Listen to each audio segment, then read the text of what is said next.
This is Jen Rothmeyer, freelance journalist reporting for the Mount Vernon Lisbon Spotlight, mvlspotlight.wordpress.com, on Chalk the Walk.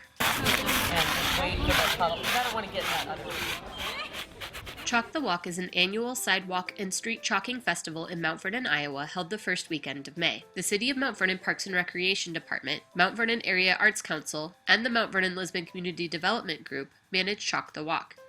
Each organization is represented on a committee with other local volunteers. Scott Rose, chair of the Chalk the Walk Committee and Parks and Recreation Board, explains the contest side of the family-friendly festival. There are two different types of judging that go on for Chalk the Walk. The first is it's a juried art festival. So this year, as in past years, we gave away 1 first prize, 2 second prizes, 3 third prizes, and 16 honorable mentions. The first prize winner this year was a woman named Beth Drilling. She's from Illinois, has been coming to Chalk the Walk for at least, all 3 of the years that I've chaired it, and I think several more before that. She does excellent work. Our 2 second prize winners were Mike Larson. He always does a lot of fun pieces.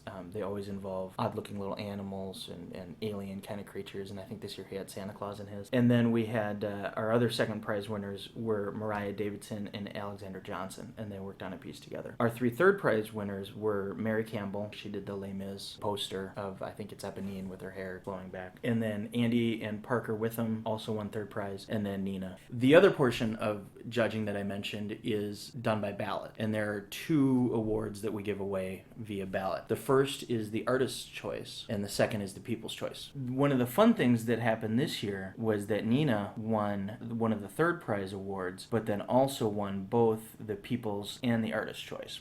Awards may be coveted, but there is more to the festival than the contest. Many people participate, either via the individual rectangles or the cooperative community piece, where any attendee can chalk one portion of a very large, themed space. Each participant of the collaborative piece gets a box of chalk, their assigned square, and their portion of the drawing to complete. A third way to participate has sprung up over time, as explained by the Director of Main Street and Marketing for the Mount Vernon Lisbon Community Development Group, Joe Jennison. It's not necessarily the artists, the professional artists that we get to come. It's the stuff that springs up by the kids and the families. They just take their chalk over to find a corner of the street that's their own to create something and to see what they come up with. And I think from looking at it, we've got a lot of happy children. You see the little smiley, happy sunshines and things all over. It really brings me a lot of joy to see that every year. Whether in a corner of the sidewalk or in an individual artist rectangle, Nina Scott, local artist and Chalk the Walk participant, gives some advice for future chalkers. Well, first of all, I'd say get good knee pads. You're going to need those. But if it's a kid and doesn't bother them to crawl around on the pavement, I just say, go for it and have fun and try new things, because it's going to be there for a while and it's going to be gone. So, what's the worst that can happen? It's a process. You do it this year and you learn something, and if you do it again, you're going to learn more and you're going to learn more. Whether you call yourself an artist or not, anybody can do Chalk the Walk.